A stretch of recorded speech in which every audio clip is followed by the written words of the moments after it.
Faded in this dark and smoky I just room. exploded and instantly died. Boy, your face reflecting bright green, brights and blues. You know I kinda want to disappear with you, but don't think that is what I would usually do. I felt the heat the moment he pressed his lips up against mine. I wanna fuck this whole thing up like I do every time. Fire is burning through this silence. I can't take it, can't control this flame we started. You know I'll fire in my heart, yeah.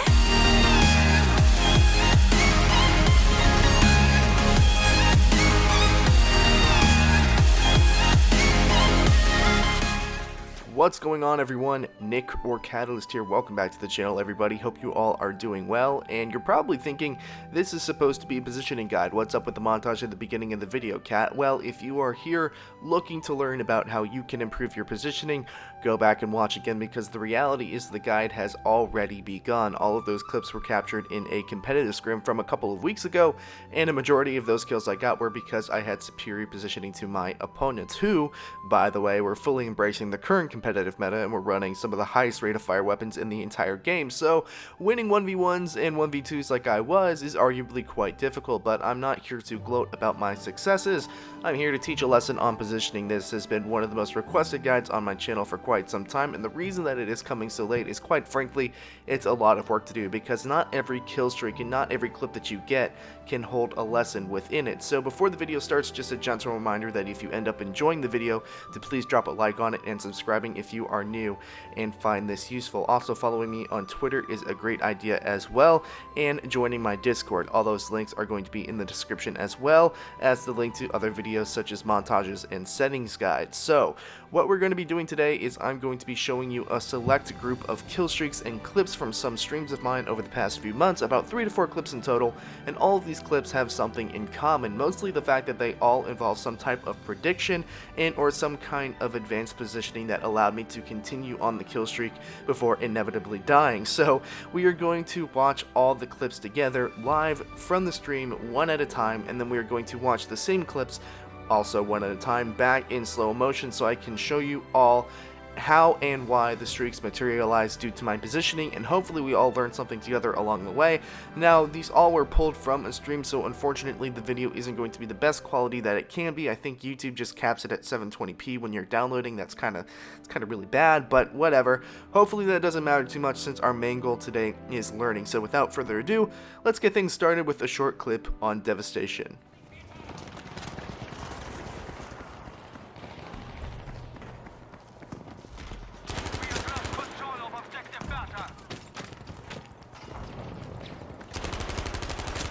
There's somebody behind me.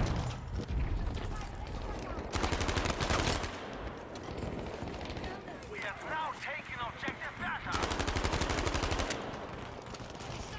Uh-oh.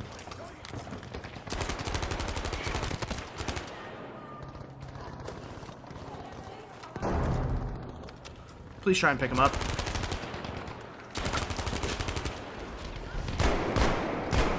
Uh-oh, I gotta get out of here. Okay. One guy to my left. 2 guys to my left. Somebody coming behind me. I am calling the shots right now, stream. Holy...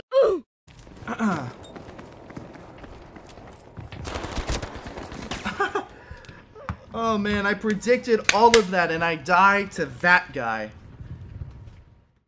So I think one of the most important parts of this clip that you can take away from is just where I am when it comes to moving around this cathedral area and moving down and along paths. You'll notice that a lot of the time that I never run directly in the middle of the lane. I always tend to hug the walls, either the left side or the right side. This time I'm hugging the left side of the wall, especially since my teammate that I'm passing right now is firing at somebody. I know that somebody is going to be looking in my general area, and if I was running straight down the middle, that person that I kill right here probably would have killed me because he was already shooting at my teammate, but since I hugged the wall, I was able to get the kill on him. Now, I immediately looked to my left because I also understand that the teammate that just passed me was kind of covering the right side. That limits the chances of somebody being there. So, the only logical place they could be is left or forward. And of course, I do find somebody directly in front of me here. Now, something that you also want to take into account is I'm always constantly moving. You can see me move forward pretty much all the time.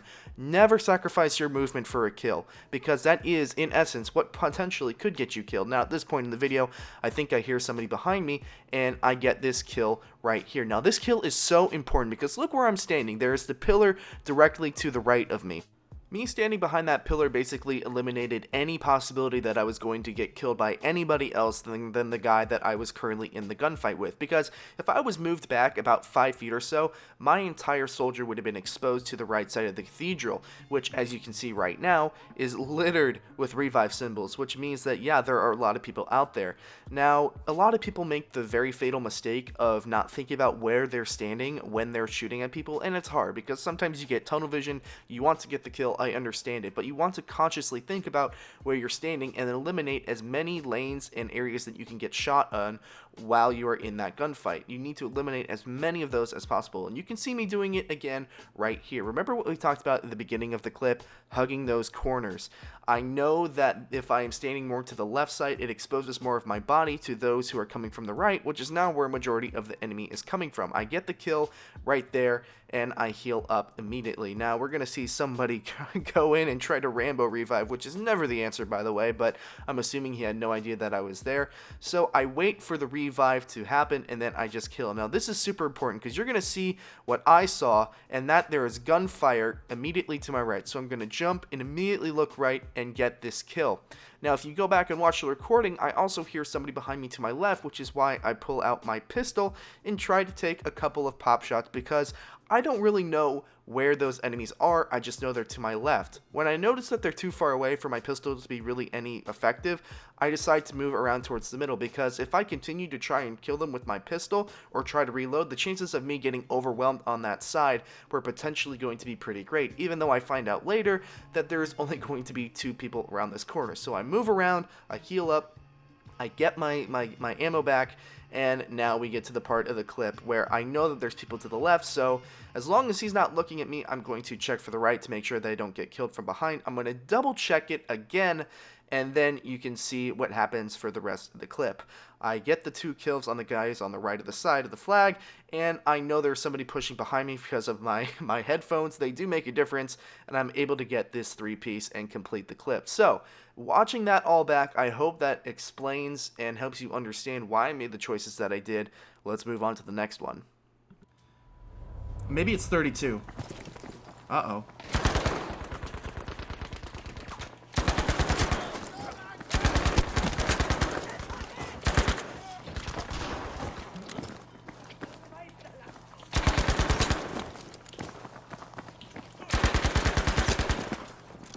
Excuse me. What the hell do y'all think you're doing? Now, obviously, this is a much shorter and equally less impressive clip, but I think it does hold a very, very important lesson, and that's not overextending what you control and what you can see on the battlefield. So, obviously, I spawn into a bit of chaos here, and I see my teammate get taken out by a guy in the house. Now, I feel like most players, their first inclination would be go and chase after that person, but I have no reason to do that. I'm behind a solid piece of cover, nobody knows where I am, and he ends up coming around, and I end up getting an easy kill anyway, and I don't even take any damage. Now, there's the second guy here that's probably spawns on the guy that I just killed, and I actually make a mistake here. I probably should have stayed where I was behind that wall, but you know, my jumping and my erratic movement was able to save my life there. So I just kind of wanted to show this because I can make mistakes, and you're not always going to be perfect on your positioning, but you need to be logically thinking about what you control and what you cannot control. And I just jumped out of the house because things got pretty hectic in there. And you'll notice that I decided to line up in a very specific spot called a head glitch. Now, you've probably heard and used this terminology if you played a first-person shooter before. But my goal in reaching out that way was, I know that there's nobody out there, at least at that point in time, except for the guy that I kill right now. I want to go and find a position that is not only going to give me lines of sight of where I potentially think and predict that people are going to be coming from, but I also want to have a line of sight in which people are going to have no chance at killing me if they happen to see me before I see them. So this is, again, a very short clip. Obviously, it's just a quad feed, but we're going to go on to another clip here that happens just a little bit later in the stream that's going to give you a better representation of holding down your position and only being able to control what you can control. I mean, that gun has been bad for a long time. Hey, Ugachaka, how you doing, buddy? You just installed Battlefield 5? You are stronger than most of us, my friend.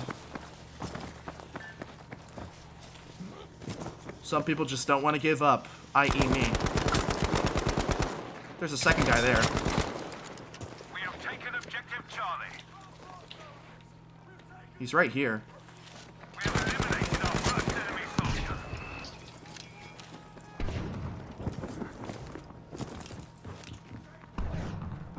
They're upstairs, stream. Keep it up. We have enough objectives to sway the outcome of this fight.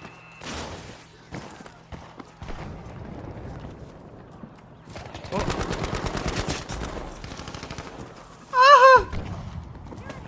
Don't scare me like that.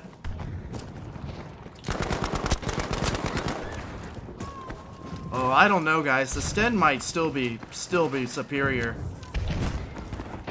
Oh, is this a tank? Are there tanks on this map? We have lost objective Baker. That is a tank. Eh. Now, this clip really has a lot to offer and to teach you, and the first thing that I want to mention is that this is my first time playing this map on Squad Conquest, so I really didn't know much about the map and how it would flow, despite my previous experiences in Conquest and other game modes. So, knowing that much and knowing that they're pushing that way, I knew that there logically was going to be some place where the two teams would intersect, so I decided to camp up besides this blue car and see if I can intercept and kind of figure out the type of flow and where people might flock to. And of course, I get 2 kills right off the bat. Now, the reason I chose the car and maybe not try to flank is I first of all, didn't understand that maybe it would be faster to flank around that way. Again, this is my first time on the map, but I also knew that if I chose to stay at the car and somebody did push me from my left, I would first of all, hear them first, and second of all, if they did end up seeing me, it would take them a while to understand exactly where I am. As you can see, the blue car kind of has a lot of smoke around it in this clip right here.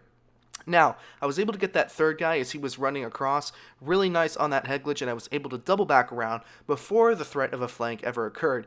Now, at this point, one of the better things about Squad Conquest and 8v8 game modes is that you need to, and you have the ability to keep track of how many kills are on the field. Now, it is a 10 to 15 second respawn timer, and that's kind of a mental clock that you want to keep in your head and why you want to watch the kill screen, or I guess the kill feed, and this is why I always suggest having it on. I've already gotten 3 kills. I'm about to get the 4th kill right here. That's half the team wipe in about 14 to 15 seconds. So that really can generate how aggressive I want to be or how passive I want to be based on how many kills are up in the kill feed. And I was able to get that guy up there because he was running around, and if I knew he was running around and he stopped, I would have been able to recognize, hey, he's probably camping with an MMG, don't go up there.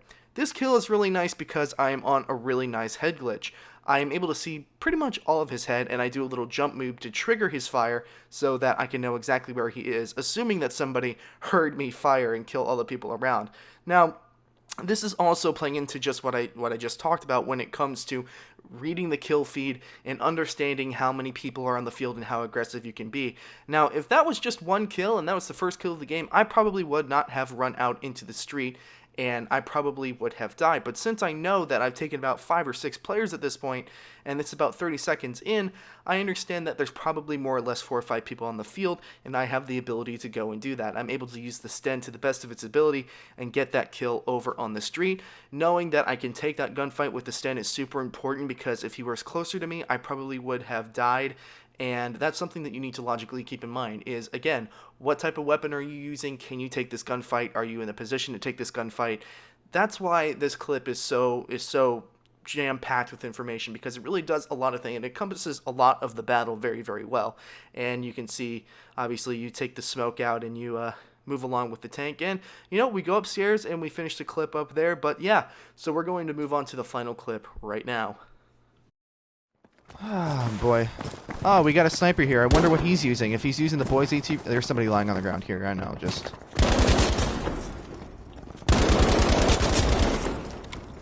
just gonna run over his weapon and see what he's using. I guarantee you. Oh, hey, look, it's the boy's AT rifle.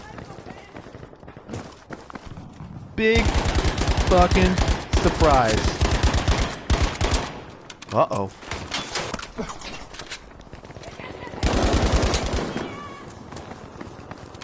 Let me just spawn here, as long as... No. Run, bitch! Run!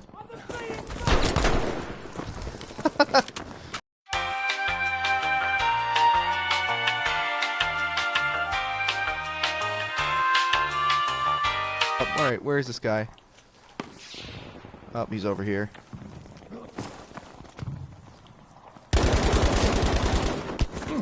He has a friend. We have lost objective Nora. Alright. Chase me. Alright. I know.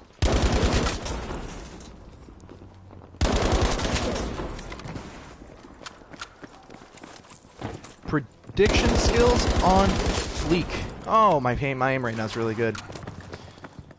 So this last clip offers a fantastic example in using map knowledge to your benefit, understanding flags and how they work, where spawns are on and off the flags, because actually most of the spawns in Battlefield 5 are quite far away from the flag that you're supposed to be spawning on, but this clip offers also a nice example as to what gunfights you should be taking in the position that you currently are in, and that's going to come in the latter part of this video. We're going to cut a couple of nice quick kills here with the STG-44, and I make the snide comment here about the boy's AT rifle. Actually, prior to this clip, I got killed by the boy's AT rifle 2 times in a row, so that's why it triggered that snide little comment. And, you know, in this alley right here, again, harking back to the very, very first clip, look how close I am to the wall. I'm not running into the middle of the street. I'm not running on the other side of the street. I'm minimizing the angles of which I can get shot. So, looking down this hallway, I'm going to get a nice long-range kill on this player over here. And, you know, I have the ability to kind of mag dump down there and get the kill because I understand that there's not many people on the flag at this point. Now, I see this guy over here and immediately I need to run around and go and fight another day. A lot of positioning is determining fight or flight, and this is definitely a flight moment. I'm in the middle of the reload. It doesn't matter what weapon he has. I'm probably not going to survive that if I challenge him. So I dip out as fast as I can and I find myself a kill on a sniper that's not really paying attention to me. So with that all being said, I know that that person saw me exit the gate and go to what was my right, his left. So logically, I know that there's 2 places that they could be coming from, either my left down this corridor in which I get this 3-piece, or directly in front of me. And a lot of understanding Battlefield is understanding where people could be coming from and how to address the situation. I get a nice triple kill here because I am very cognizant of where that person that saw me is coming from. Now, if I just ran across, probably go to the doorway or even further down towards the train area, I might have gotten killed from behind, but because I'm cognizant of where that person saw me and where they logically might be thinking that I'm going and how to cut me off and flank me, I'm able to get those kills. A lot of Battlefield is very mental, guys. It's a very mental game, understanding what your opponent might be thinking and how you actually need to mind game them and outposition them. A lot of it is getting into their head, and I was definitely able to get into the head of the guy that saw me go out the gate and was going to chase me. So we're going to fast forward a little bit here. And we're also going to speed up the clip as well. Now, I was tipped off that there were a couple of people on the flag, not only with the icon at the center of my screen telling me that there were a couple of people on the flag, but I was also given an auditory clue by the sniper firing his flare that not only was he on this flag, he was going to be in that right-hand corner. Now, this is another good example of fight versus flight. This is a flight situation for me because I understand that 2 people know pretty much exactly where I am, and I need to get out of there and get to a position that's more favorable to me. Now, this is a great example of using my position to my advantage. I know that they both saw me. I know that they're going to chase. I see that first guy, but I need to check my right to make sure that they're not pushing me at the same time. Because if I started shooting him right away, as I just did right now, I probably would have gotten killed by the guy on my right that's pushing me right now. Now, the fact that I took the time to understand that that first guy, the guy on the left, couldn't see me behind that barricade, it allowed me the time to check and make sure that it wasn't going to get flanked to my right. So not only do I get both those kills there, but I use some prediction to understand that there's probably a third person on the flag, and I know he's going to go to that stairs hit head glitch on the right side, and I'm able to wipe them all off the flag with pretty much no difficulty at all. That's the last example of the video, everybody. Sorry my voice is getting a little hoarse right now. I think I might be coming down with something. But regardless of that, if you found something useful, if you did enjoy this video, make sure that you do drop a like on it and subscribe if you are new, if you're just finding me right now. And if you are not finding me right now, if you've been subscribed to the channel for a while, please turn on post notifications. You don't know how much it helps me when you do that. Like and comment and share and all that good jazz. Thank you all so much for watching. My name is Nick, or Catalyst, and I will see you all another time. Without you, I remember myself, my name. Forgot about all you tried.